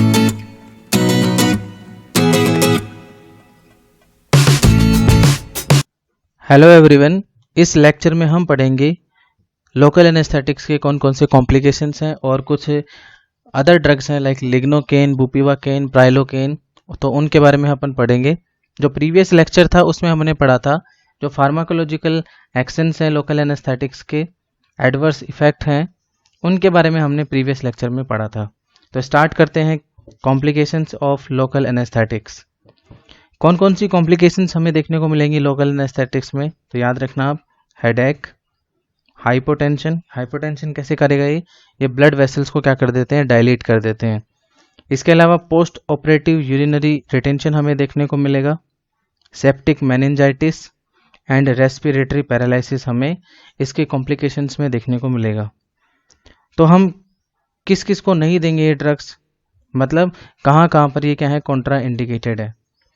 तो याद रखना आप, यंग चिल्ड्रंस को नहीं देंगे, वो पर्सन जिनमें वर्टिब्रा एबनॉर्मेलिटीज़ हैं उनको नहीं देंगे, हाइपोटेंशन अगर किसी पर्सन को है ऑलरेडी तो उसको नहीं देंगे, अदरवाइज उसमें हाइपोटेंसिव क्राइसिस हमें देखने को मिल सकता है। जिस पर्सन को शोक है उसको भी नहीं देंगे। और साथ ही साथ में sepsis in the region of lumbar puncture site, अगर किसी पर्सन के लंबर एरिया में जहाँ पर हमें क्या करना पड़ता है, लोकल एनेस्थीसिया इंजेक्ट करना होगा, अगर वहाँ पर किसी तरह का सेप्सिस है तो वहाँ पर भी हम यूज नहीं करेंगे। नेक्स्ट हम पढ़ते हैं इसके ड्रग इंट्रैक्शंस के बारे में। तो सबसे पहला जो ड्रग इंट्रैक्शन है कि हम अगर लोकल एनेस्थेटिक जो है इसको यूज करते हैं किसके साथ में, बीटा ब्लॉकर के साथ। तो यहाँ पर हमारे पास में जो लोकल एनेस्थेटिक है वो है लिग्नोकेन और जो बीटा ब्लॉकर है वो है प्रोप्रेनोलोल। तो हम बात करते हैं कि अगर हम लोग लिग्नोकेन के साथ अगर प्रोप्रेनोलोल को देंगे तो हमें क्या देखने को मिलेगा। तो माइंड इट, यहाँ पर जो प्रोप्रेनोलोल जो है ये हिपैटिक फ्लो जो है लिग्नोकेन का उसको रिड्यूस कर देगा। तो रिड्यूस करने की वजह से क्या होगा, लिग्नोकेन का जो क्लियरेंस है वो डिक्रीज हो जाएगा यहाँ पर, और डिक्रीज होने की वजह से ये लिग्नोकेन जो है उसकी टॉक्सिसिटी हमें देखने को मिलेगी। नेक्स्ट सेकंड अपन बात करते हैं यहाँ पर ड्रग इंट्रैक्शन की। सेकंड ड्रग इंट्रैक्शन है अगर हम लोग प्रोकेन को देते हैं सल्फोनामाइड के साथ में तो हमें कौन सी चीज़ें देखने को मिलेंगी। ये जो प्रोकेन है ये हाइड्रोलाइज होता है एक एंजाइम से जिसका नाम है पाबा, और हाइड्रोलाइज होने के बाद में जो सल्फोनामाइड है उसके इफेक्ट को क्या कर देगा, ये रिड्यूस कर देगा। तो अगर हम लोग प्रोकेन को सल्फोनामाइड के साथ अगर यूज करते हैं तो हमें क्या देखने को मिलेगा, सल्फोनामाइड जो है उसके इफेक्ट हमें देखने को नहीं मिलेंगे। अब हम बात करते हैं एक इंडिविजुअल ड्रग का जिसका नाम है लिग्नोकेन। ठीक है, तो बात करते हैं लिग्नोकेन के बारे में। तो याद रखना आप लिग्नोकेन के बारे में, लिग्नोकेन जो है वो एक सरफेस एनेस्थेटिक है और साथ ही साथ में ये एक एमाइड लिंकेज्ड लोकल एनेस्थेटिक है। नेक्स्ट बात करें हम लोग इसमें तो ये एक वेरी पॉपुलर एनेस्थेटिक है और वाइडली इसका यूज किया जाता है किस किस के तौर पे, इसका टॉपिकल एप्लीकेशन किया जा सकता है, इन्फिल्ट्रेशन एनेस्थीसिया में इसका यूज किया जा सकता है, स्पाइनल या फिर कंडक्शन अगर ब्लॉक हो तो उसको एनेस्थीसिया करवाने में इसका यूज कर सकते हैं। ये पैच के फॉर्म में भी क्या है, अवेलेबल है ये। और साथ ही साथ में यहाँ पर अपन को याद रखना है कि इसका जो यूज है वो किसके लिए किया जाता है। तो इसका यूज जो है वो जो सीवियर पेन है न्यूरालजिया का उसको कंट्रोल करने के लिए इसका यूज किया जा सकता है। तो ये था लिग्नोकेन के बारे में। नेक्स्ट हमारी ड्रग है वो है बुपिवाकेन। बात करते हैं बुपिवाकेन के बारे में। तो जो बुपिवाकेन है वो भी एक क्या है, widely used local anaesthetic drug है। ये एक पोटेंट ड्रग है, इसका ड्यूरेशन ऑफ एक्शन जो है वो लॉन्गर है। अगला जो पॉइंट है वो बहुत इंपॉर्टेंट है, तो याद रखना ही हमारे पास जो बुपीवाकेन है क्या काम करेगी? It produces more sensory than motor blockade. Means ये जो सेंसरी फाइबर्स होंगे, सेंसरी न्यूरॉन्स हैं, उनको ज़्यादा ब्लॉक करेगा बजाय किसके? मोटर न्यूरॉन्स के। सो ये वेरी पॉपुलर लोकल एनेस्थेटिक्स है ऑब्स्ट्रक्टिव एनाल्जेशिया में। तो अगर हमें ऑब्स्ट्रक्टिव एनाल्जेशिया अगर करना है तो हम लोग यूज करते हैं किसका? बुपीवाकेन का। बट इसका सबसे बड़ा जो है साइड इफेक्ट वो क्या है कि ये एक हाईली कार्डियोटॉक्सिक ड्रग है, ठीक है। और हाईली कार्डियोटॉक्सिक ड्रग होने की वजह से ये क्या कर सकती है? ये कार्डियक अरिथमिया को प्रेसिपिटेट कर सकती है। और साथ ही साथ में इसका इंपॉर्टेंट फीचर ये भी है कि ये सीजर जो हैं वो बहुत ही कम करती है। नेक्स्ट हमारी ड्रग है वो है प्राइलोकेन। अगर हम बात करें प्राइलोकेन के बारे में तो ये जो प्राइलोकेन है ये भी एक एमाइड टाइप का लोकल एनेस्थेटिक है। साथ ही साथ में इसके जो एक्शन है वो हमें कैसे दिखेंगे? Intermediate onset and duration of action. इसका जो वेजोडाइलेटरी इफेक्ट है वो बहुत ही पुअर होता है। अगर इसका यूज करना चाहें तो हम लोग बिना किसी वेजो कॉन्स्ट्रिक्टर के भी इसका यूज कर सकते हैं। बट याद रखना आपको यहाँ पे कि प्राइलोकेन जो है वो लेबर पेन जो है उसके लिए सूटेबल नहीं है, बिकॉज यहाँ पर रिस्क रहता है किसका? नियोनेटल मेथेमोग्लोबिनेमिया का। इसलिए हम लोग कभी भी प्राइलोकेन का यूज नहीं करेंगे लेबर पेन के दौरान। किस में यूज किया जाता है भाई प्राइलोकेन का? तो ये याद रखना इन्फिल्ट्रेशन एनेस्थीसिया, और अगर आईवी रीजनल एनेस्थीसिया जो है उसमें अपन इसका यूज कर सकते हैं। नेक्स्ट आपको पॉइंट याद रखना है कोकेन के बारे में। कोकेन जो है वो एक एक्सीलेंट सरफेस एनेस्थेटिक है, ये आपको यहाँ पर याद रखना है। नेक्स्ट अपन पढ़ते हैं यूटैक्टिक मिक्सचर के बारे में। बात करते हैं कि ये जो यूटैक्टिक मिक्सचर है ये क्या है। इसको हम लोग EMLA भी बोलते हैं, EMLA, eutectic mixture of local anaesthetic. यहाँ आपको याद रखना है कि इस मिक्सचर के अंदर हमें कौन कौन सी चीज़ें मिलेंगी। इसमें हमें लिग्नोकेन मिलेगा 2.5% और प्राइलोकेन मिलेगा 2.5%। तो एक्चुअली यूटैक्टिक मिक्सचर जो है वो लिग्नोकेन एंड प्राइलोकेन का क्या है? एक मिक्सचर है ये। अगर हम लोग यहाँ पर बात करें इंपॉर्टेंट पॉइंट की तो आपको याद रखना है अगर हमें इस एनेस्थीसिया का यूज करना है तो हमें प्रोसीजर से पहले 1 घंटे पहले हमें क्या करना पड़ेगा? इसको अप्लाई करना पड़ेगा। किस किस में इसका यूज किया जा सकता है? स्किन ग्राफ्ट प्रोसीजर्स में यूज कर सकते हैं, डर्मल एनेस्थीसिया में यूज कर सकते हैं, ड्यूरिंग वेनस एक्शंस। कहाँ कहाँ इसका यूज नहीं किया जाएगा? वेरी इंपॉर्टेंट, इसका यूज जो है वो म्यूकस मेम्ब्रेन पर नहीं कर सकते, और जो ओपन वुंड है या फिर एब्रेजन है वहाँ पर इसका यूज नहीं किया जा सकता। ये इंपॉर्टेंट पॉइंट है, ये आपको यहाँ पर याद रखना है। नेक्स्ट हम बात करेंगे कि इसके कॉन्ट्रा इंडिकेशंस क्या क्या होंगे। तो बात करें अगर हम लोग कॉन्ट्रा इंडिकेशंस की तो इन्फेंट्स में और साथ ही साथ में पेशेंट जो कि मेथेमोग्लोबिनेमिया से अफेक्टेड है उनको हम लोग ये नहीं देंगे। नेक्स्ट हमारी ड्रग है डाइबुकेन। डाइबुकेन जो है एक वेरी पोटेंट ड्रग है, हाईली टॉक्सिक है, लॉन्गेस्ट एक्टिंग लोकल एनेस्थेटिक है, और ये रेयरली यूज्ड होती है किसके लिए? स्पाइनल एनेस्थीसिया के लिए।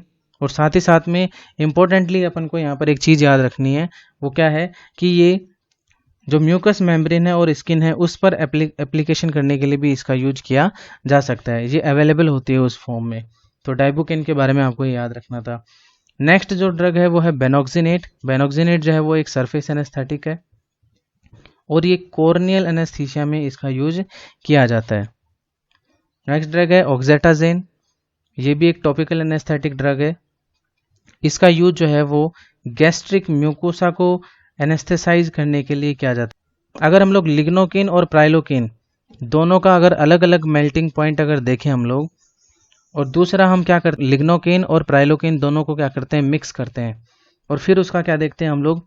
मेल्टिंग पॉइंट देखते हैं। तो दोनों को मिक्स करने के बाद जो हमारे पास में क्या आएगा? मेल्टिंग पॉइंट आएगा, वो दोनों अलग अलग के मेल्टिंग पॉइंट से क्या होगा? कम होगा। ओके, इसके अलावा ये जो है वो इंटैक्ट स्किन जो है उसको एनेस्थेसाइज करने में यूज किया जा सकता है। तो अगर ये गैस्ट्रिक म्यूकोसा को एनेस्थेसाइज कर सकती है, तो अगर किसी पर्सन को गैस्ट्राइटिस है तो गैस्ट्राइटिस में सिम्प्टोमेटिक रिलीफ देने के लिए हम लोग इसका यूज कर सकते हैं, और ये एंटा एसिड्स के साथ में कॉम्बिनेशन में भी यूज की जा सकती है, और ये अवेलेबल भी है। नेक्स्ट हम बात करते हैं यहाँ पर बेंजोकेन और ब्यूटिल एमिनो बेंजोइड ड्रग के बारे में। ये एक सरफेस एनेस्थेटिक की तरह यूज आती है। नेक्स्ट बात करें हम लोग, इसके जो सिस्टमिक टॉक्सिसिटी है वो मिनिमल है, और ये ऑइंटमेंट और लॉजेंजेस जो हैं उनके फॉर्म में अवेलेबल है। कहाँ कहाँ इसका यूज किया जा सकता है? इसका यूज हम लोग हेमोरॉइड्स में कर सकते हैं, एनल फीसर्स में इसका यूज किया जा सकता है, और सोर थ्रोट जो है उसमें इसका यूज किया जा सकता है।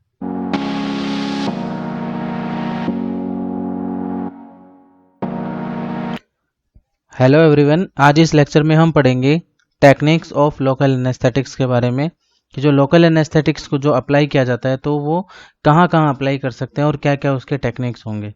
तो सबसे पहले हम लोग यहाँ पर बात करेंगे सरफेस एनेस्थीसिया के बारे में, जो कि एक टॉपिकल एनेस्थीसिया है। कहाँ कहाँ पर इसका अप्लाई किया जाएगा इसको, तो याद रखना ओपन वुंड पे अप्लाई कर सकते हैं इसको, और म्यूकस मेम्ब्रेन जो है वहाँ पर भी इसको अप्लाई किया जा सकता है। यहाँ पर नोज में, mouth, eyes, throat, upper respiratory tract, urethra, ulcers and burn, यहाँ सभी में जो हमारे पास में म्यूकस मेम्ब्रेन होंगी वहाँ सभी में इसका एप्लीकेशन हमें देखने को मिलेगा। कौन कौन सी ड्रग्स हैं वो हम लोग यहाँ पर यूज कर सकते हैं, तो यहाँ पर देखिए lignocaine 2 to 10%, tetracaine 2%, benzocaine 1 to 2% जो है इनका टॉपिकली हम लोग क्या कर सकते हैं, एडमिनिस्ट्रेशन कर सकते हैं।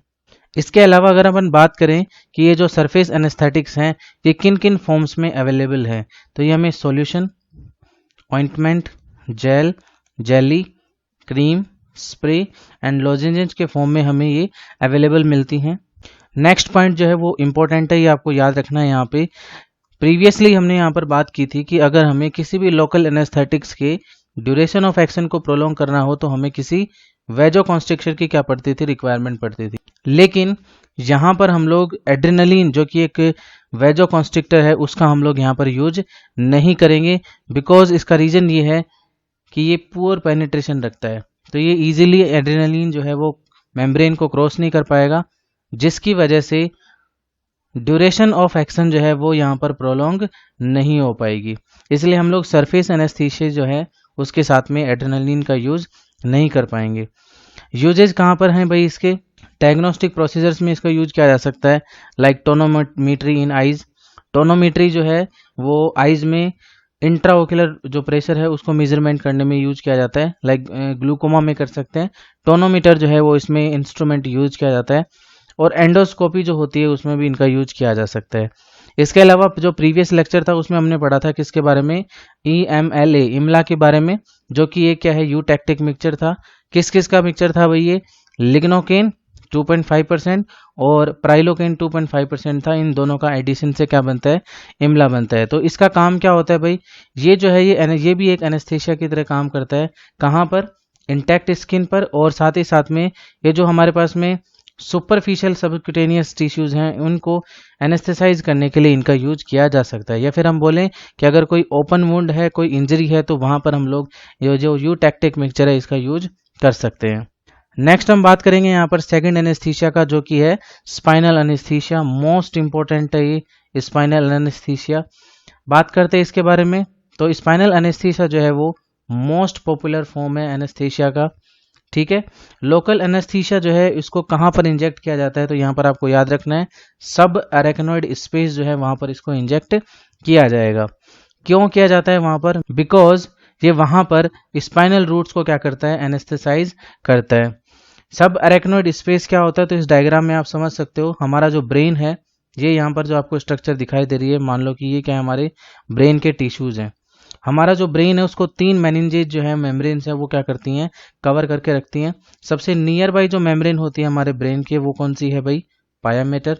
उसके बाद क्या होगा, अरेक्नोइड, देन ड्यूरामेटर। तो ड्यूरामेटर, अरेक्नोइड एंड पायामेटर।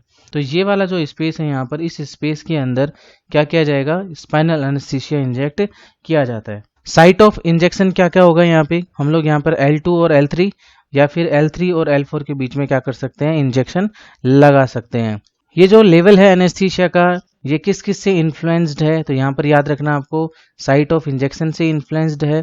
हम लोग कितना अमाउंट जो है एनेस्थीसिया का वो इंजेक्ट कर रहे हैं, हम किस फोर्स के साथ में इंजेक्शन लगा रहे हैं, और साथ ही साथ में जो ड्रग सॉल्यूशन हम लोग यूज कर रहे हैं उसका स्पेसिफिक ग्रेविटी कितना है। जैसे हम बात करें यहाँ पर हाइपरबैरिक की, तो यहाँ पर देखो 10% ग्लूकोज में हाइपरबैरिक होगा, और डिस्टिल वाटर की बात करें तो उसमें क्या होगा, हाइपोबैरिक होगा। हम लोग यहाँ पर बात करेंगे कि जो पेशेंट है उसकी पोजीशन क्या रखी जाएगी यहाँ पे। तो पेशेंट की जो पोजीशन है वो 2 कंडीशन में हो सकती है।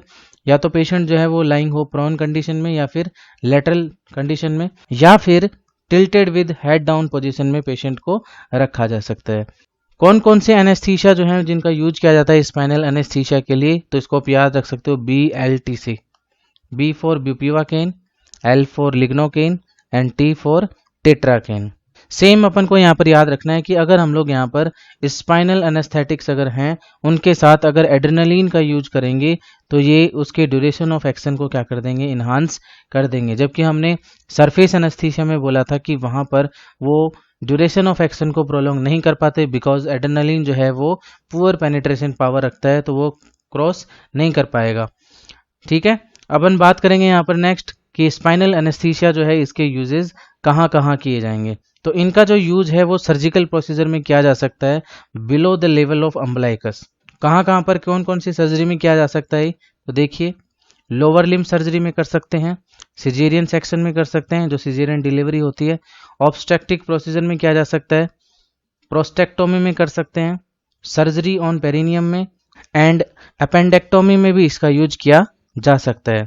ये जो स्पाइनल एनेस्थीसिया है इसके कौन कौन से एडवांटेज हैं, तो देखिए स्पाइनल एनेस्थीसिया का जब भी यूज करेंगे तो यहाँ पर किसी भी प्रकार का कॉन्शियसनेस में लॉस हमें देखने को नहीं मिलता।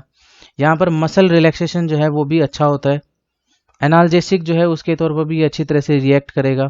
और साथ ही साथ में वो पेशेंट, ये आपका इंपॉर्टेंट पॉइंट है याद रखना आपको, पेशेंट जो कि कार्डियक, पल्मोनरी या फिर रीनल डिजीज से अफेक्टेड हैं वो भी क्या कर सकते हैं, इस एनेस्थीसिया को आसानी से टॉलरेट कर सकते हैं बजाय किसके, जनरल एनेस्थीसिया के। तो ये आपको याद रखना है, इंपॉर्टेंट पॉइंट है। अगर कोई पेशेंट जो कि कार्डियक, पल्मोनरी या फिर रीनल डिजीज से अफेक्टेड है अगर है तो वो जनरल एनेस्थीसिया के बजाय स्पाइनल एनेस्थीसिया को आसानी से टॉलरेट कर सकता है। नेक्स्ट हम यहाँ पर बात करेंगे कि स्पाइनल एनेस्थीसिया जो है इसमें कौन कौन सी कॉम्प्लिकेशंस हमें देखने को मिलेंगी। तो सबसे पहला जो कॉम्प्लिकेशंस है वो है यहाँ पर रेस्पिरेटरी पैरालिसिस। ये जो रेस्पिरेटरी पैरालिसिस है इसका रीजन क्या है, अगर यहाँ पर इंटरकोस्टल मसल जो हैं, दो रिब्स हैं उनके बीच में जो इंटरकोस्टल मसल पाई जाती है, अगर वो पैरालिसिस अगर हो जाती है तो उसकी वजह से रेस्पिरेटरी पैरालिसिस हमें देखने को मिल सकता है। इसके अलावा रेस्पिरेटरी फेल्योर भी हो सकता है। और रेस्पिरेटरी फेल्योर जो है इसका रीजन क्या है, इसका रीजन है हाइपोटेंशन। अभी हाइपोटेंशन इसका रीजन क्यों है सुनिए, अगर हाइपोटेंशन होता है तो प्रॉपर ब्लड सप्लाई नहीं हो पाएगी, ब्लड सप्लाई नहीं हो पाती है तो वहां पर हमें क्या देखने को मिलेगा, इस्चेमिया। ठीक है, तो ये इसको हम बोलेंगे कि जो रेस्पिरेटरी सेंटर है वहां पर क्या होगा, इस्चेमिया। तो ड्यू टू रेस्पिरेटरी सेंटर एस्चेमिया जो कि एक रिजल्ट है किसका, हाइपोटेंशन का, जिसकी वजह से क्या होगा, रेस्पिरेटरी फेलियर होगा। सेकेंड हम यहाँ पर बात करेंगे कॉम्प्लिकेशंस की, वो है septic meningitis and nerve injury are extremely rare at present. ठीक है, पहले क्या होता था, अगर प्रॉपर वे में अगर एक अच्छी प्रैक्टिस अगर नहीं हो तो उसकी वजह से जब भी निडल इंजेक्ट की जाती थी तो उसकी वजह से सेप्टिक मेनिंजाइटिस या फिर नर्व इंजरी होने के क्या रहते थे, चांसेस रहते थे। लेकिन एट ए टाइम ये अब जो है ये चीज़ें हमें देखने को नहीं मिलती because due to good practice. Next बात करते हैं हम लोग यहाँ पर, अगला कॉम्प्लिकेशन क्या है, पोस्ट ऑपरेटिव यूरिनरी रिटेंशन हमें यहाँ पर देखने को मिलेगा। और सबसे इंपॉर्टेंट जो कॉम्प्लिकेशंस हैं यहाँ पर वो है हाइपोटेंशन, बीपी का क्या होना यहाँ पर, लो होना। अब इसके भी बहुत सारे रीजन है कि जो हाइपोटेंशन जो है वो क्यों होता है, कैसे होता है, तो हम एक एक करके बात करते हैं। तो हाइपोटेंशन जो है इसका जो सबसे बड़ा रीजन है वो है सिंपैथेटिक वेजोकॉन्स्ट्रिक्टर फाइबर्स हैं उनका ब्लॉकेड होना, जो कि सप्लाई करते हैं किसमें, ब्लड वेसल्स के अंदर। तो अगर वो सिंपैथेटिक फाइबर्स जो हैं अगर वो क्या होंगे, ब्लॉक अगर हो जाते हैं तो ब्लड वेसल्स जो हैं उनमें कॉन्ट्रैक्शन नहीं होगा, और जब उनमें कॉन्ट्रैक्शंस नहीं होंगे तो उसकी वजह से बीपी जो है वो भी क्या नहीं होगा, इंक्रीज नहीं होगा। तो पेशेंट जो है उसमें यहाँ पे हाइपोटेंशन जो है वो देखने को मिलेगा। दूसरा जो रीजन है वो ये है कि जो वीनस रिटर्न जो आता था हार्ट के पास में वो भी क्या हो जाता है, यहाँ पर रिड्यूस हो जाता है। और इसका जो रीजन है वो ये है कि जो स्केलेटल मसल्स हैं वो भी इसमें क्या हो सकती हैं, पैरालिसिस हो जाती हैं, किसकी, लेग्स की। तो लेग्स की स्केलेटल मसल्स के पैरालिसिस होने की वजह से हार्ट के पास वीनस रिटर्न जो है वो प्रॉपरली नहीं आ पाता, तो वो भी डिक्रीज होगा। अब इस हाइपोटेंशन को किस तरह से ट्रीट किया जा सकता है, तो देखिए यहाँ पर दो वे हैं हमारे पास। नंबर वन, यहाँ पर जो फुट एंड है उसको क्या कर दिया जाए, रेज कर दिया जाए, उठा दिया जाए। और दूसरा यहाँ पर है कि हम लोग सिंपैथोमाइमेटिक्स ड्रग्स जो हैं उनको क्या करें, हम लोग एडमिनिस्टर करें। कौन कौन सी ड्रग्स को एडमिनिस्टर कर सकते हैं हम लोग यहाँ पर, लाइक इफेड्रीन, फेनिलेफ्रिन एंड मेफेंटरमाइन। ये सभी के सभी जो ड्रग्स हैं यहाँ पर हमारे पास में, ये सभी के सभी जो हैं ये सिंपैथेटिक स्टिमुलेशन का क्या करेंगे, काम करेंगे, जिससे कि हाइपोटेंशन क्या हो सके, ट्रीट हो सके। फिफ्थ और मोस्ट इंपॉर्टेंट यहाँ पर एक और दूसरा क्या है यहाँ पर हमारे पास में कॉम्प्लिकेशन है, और वो है यहाँ पर हमारे पास में हेडेक। इसको हम लोग बोलते हैं PSPH। क्या होता है ये, पोस्ट स्पाइनल पंक्चर हेडेक। ठीक है, अब क्या होता है भाई, देखते हैं इसके अंदर कब होता है ये। नंबर 1 ये होता है स्पाइनल एनेस्थीसिया देने के बाद। ठीक है, जैसे हमने स्पाइनल एनेस्थीसिया दिया उसके बाद होता है। और इसका रीजन क्या है, इसका रीजन ये है कि जो ड्यूरल और अरेक्नोइड है उसका पंक्चर होता है। ठीक है, तो उसकी वजह से जो पेशेंट है उसको क्या फील होता है, उसको हेडेक फील होता है यहाँ पर। और साथ ही साथ में ये एक सिग्निफिकेंट इफेक्ट भी डालता है जो पेशेंट है उसके पोस्ट ऑपरेटिव वेलबींग होने में। ऑपरेशन होने के बाद पेशेंट को फील होता है कि उसको क्या हो रहा है, बार बार हेडेक हो रहा है।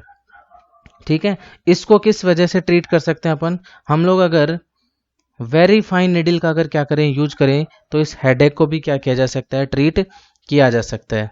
जब भी क्या किया जाता है कि अगर हम लोग, तो इसमें क्या होता है कि जैसे ही अपन मोटी नीडल अगर यूज करते हैं फाइन नीडल के बजाय, तो उस कंडीशन में क्या होता है कि जो हमारा ब्रेन और स्पाइनल कोड जो है उसके ऊपर एक प्रेशर एक्सर्ट होता है स्पाइनल फ्लूइड के थ्रू। ठीक है, तो वो जो प्रेशर है वो यहाँ पर क्या हो जाता है, डिक्रीज हो जाता है। उसका रीजन क्या है कि जैसे अपन पंक्चर करते हैं तो लीकेज होता है, तो उसकी वजह से प्रेशर जो है वो क्या होगा, डिक्रीज होगा। और उस डिक्रीज होने की वजह से क्या होता है, हेडेक होता है, जिसको हम लोग बोलते हैं स्पाइनल हेडेक। ठीक है, स्पाइनल एनेस्थीसिया जो है वो कहाँ कहाँ हम लोग नहीं देंगे, तो याद रखना यंग चिल्ड्रन में नहीं देंगे। अगर किसी पर्सन को वर्टिब्रल एबनॉर्मेलिटीज हैं वो तो उनको नहीं दिया जाएगा। अगर कोई पर्सन हाइपोटेंशन से अफेक्टेड है तो उसको नहीं देंगे, बिकॉज ऑलरेडी हाइपोटेंशन क्या है, कॉम्प्लिकेशंस है। शॉक में भी नहीं देंगे। और साथ ही साथ जो लंबार पंक्चर साइट है अगर वहाँ पर किसी तरह का सेप्सिस अगर है तो वहाँ पर भी उस पेशेंट को हम लोग स्पाइनल एनेस्थीसिया नहीं देंगे।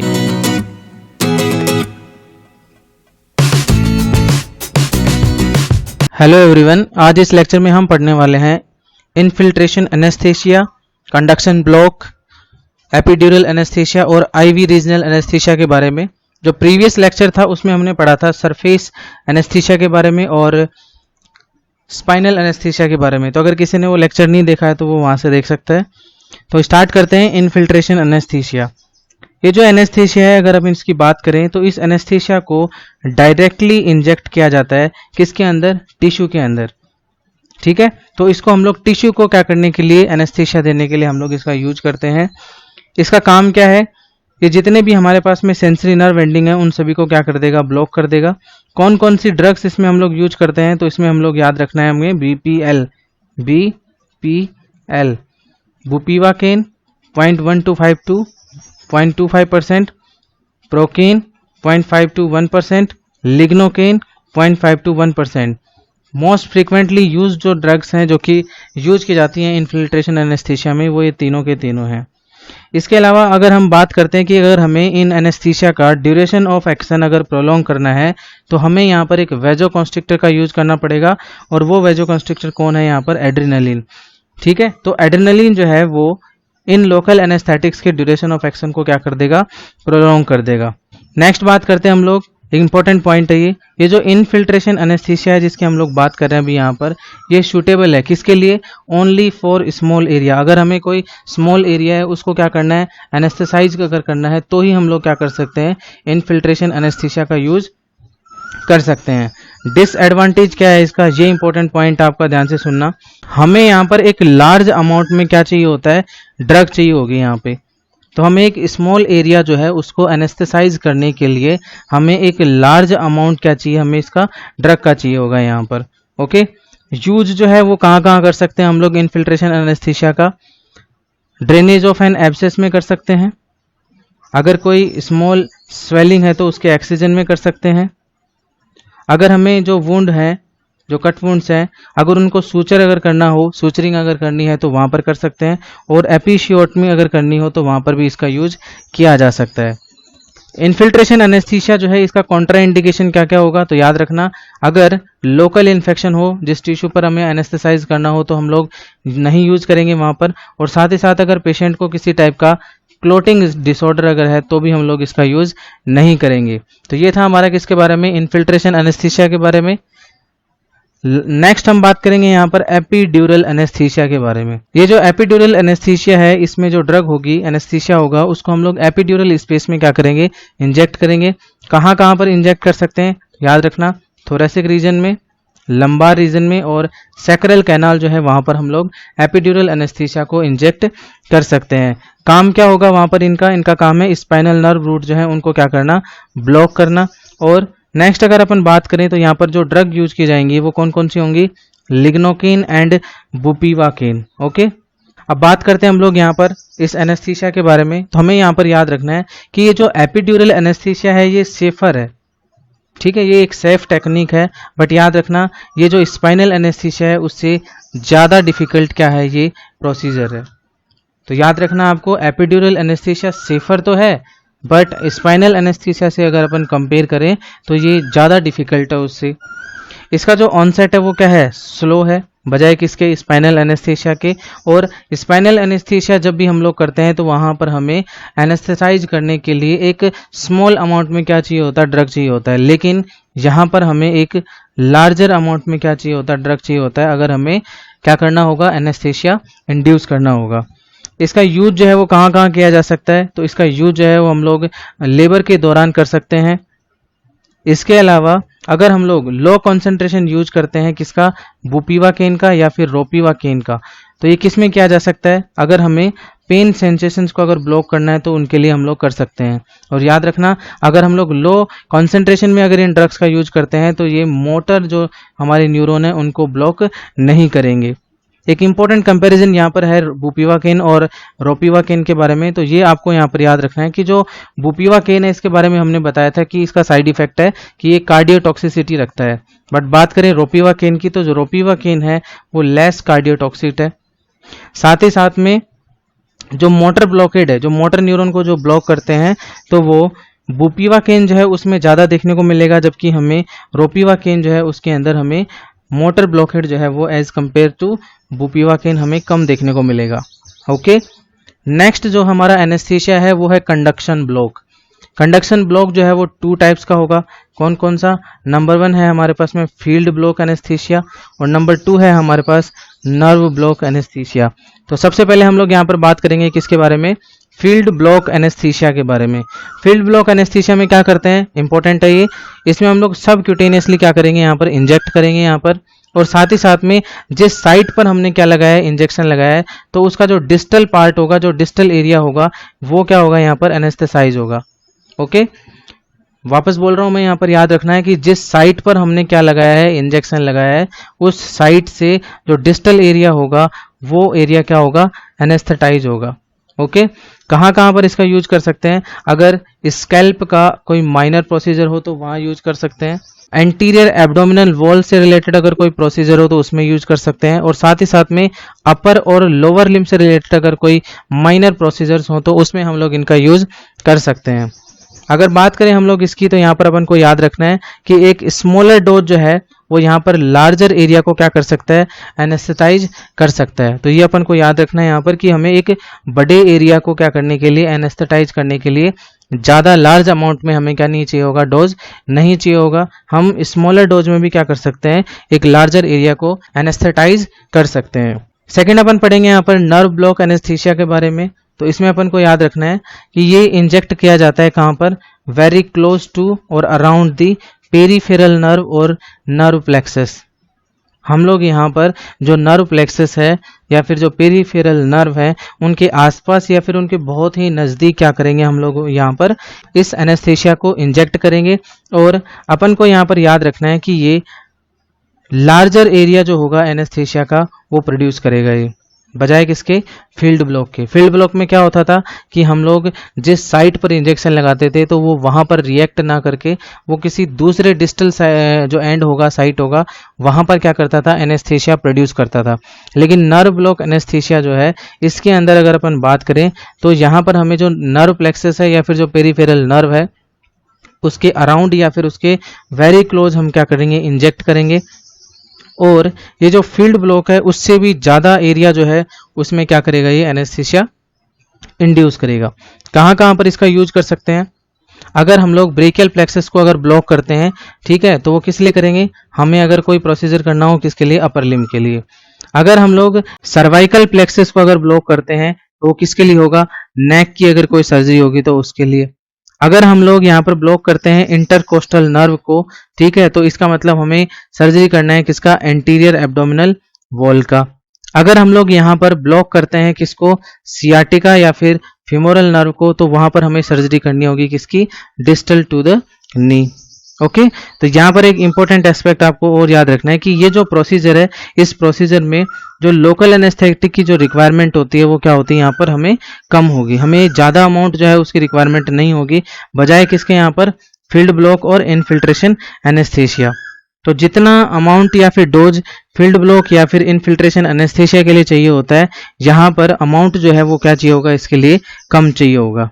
ओके, हमारा जो नेक्स्ट एनेस्थीसिया है वो है आईवी रीजनल एनेस्थीसिया। ये जो आईवी रीजनल एनेस्थीसिया है इसका दूसरा नाम क्या है, बियर्स ब्लॉक भी बोला जाता है इसको। क्या किया जाएगा इसके अंदर, देखिए मेनली जो इसका यूज किया जाता है वो अपर लिम्ब जो है, अगर उनको हमें क्या करना हो, एनेस्थेटाइज अगर करना हो, तो उसके लिए आईवी रीजनल एनेस्थीसिया का यूज किया जाता है। कौन कौन सी ड्रग यूज की जाती है मोस्टली इसमें, तो लिग्नोकेन और प्राइलोकेन जो है, इन ड्रग का सबसे ज्यादा यूज यहाँ पर किया जाएगा। और आईवी है तो हमें पता है कि इंट्रावीनस यहाँ पर इंजेक्शन लगाया जाएगा, तो यहाँ पर जो इंजेक्शन लगेगा वो लिम्ब के वेन के अंदर क्या किया जाएगा, इंजेक्ट किया जाएगा। अब हम बात करते हैं यहाँ पर दो ड्रग इंटरेक्शन की। नंबर 1 ड्रग इंटरेक्शन है हमारे पास कि अगर हम लोग लिग्नोकेन जो है इसके साथ में अगर प्रोप्रानोलोल जो कि एक बीटा ब्लॉकर है, अगर इनका यूज करते हैं, इट मीन्स लोकल एनेस्थेटिक का ड्रग इंटरेक्शन है किसके साथ में, बीटा ब्लॉकर के साथ में। तो यहाँ हमें क्या देखने को मिलेगा, ये जहां पर जो ये प्रोप्रानोलोल जो है ये क्या काम करेगा, ये हिपैटिक ब्लड फ्लो को क्या कर देता है, रिड्यूस कर देता है। और इसकी वजह से होगा क्या एक्चुअल में, इसकी वजह से हमें जो लिग्नोकेन है इसका जो क्लियरेंस है वो हमें इम्पेयर देखने को मिलेगा, ठीक है। और इसकी वजह से लिग्नोकेन जो है, जब इसका क्लियरेंस नहीं हो पाएगा प्रॉपरली, तो लिग्नोकेन जो है इसकी टॉक्सिसिटी हमें देखने को मिल सकती है। तो ये इंपॉर्टेंट है यहाँ पे। ओके, तो अगर अपन लिग्नोकेन और प्रोप्रानोल को एक साथ अगर यूज करते हैं तो हमें लिग्नोकेन की टॉक्सिसिटी देखने को मिल सकती है। दूसरा जो हमारे पास में ड्रग इंटरेक्शन है वो है प्रोकेन। प्रोकेन का यूज कर रहे हैं हम लोग किसके साथ में, सल्फोनामाइड्स के साथ में। तो इस कंडीशन में क्या होगा, जो प्रोकेन है हमारे पास में लोकल एनेस्थेटिक, ये जो है वो पाबा एक एंजाइम है, इससे क्या हो जाएगा, हाइड्रोलाइज्ड हो जाएगा।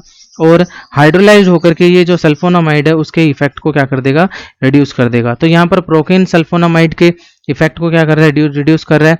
जबकि ऊपर अपन बात करें तो यहाँ पर जो हमारे पास में प्रोप्रानोलोल जो है इसने लिग्नोकेन का जो क्लियरेंस था उसको क्या कर दिया, इसने यहाँ पर अफेक्ट कर दिया। तो वो लीड करता है किसको, यहाँ पर हमारे पास में लिग्नोकेन की टॉक्सिसिटी को। तो ये अपन को यहाँ पर याद रखना था। तो ये था किसके बारे में, जितने भी टाइप के एनेस्थीसिया थे उनकी जो टेक्निक्स थी उनके बारे में। Okay, thank you.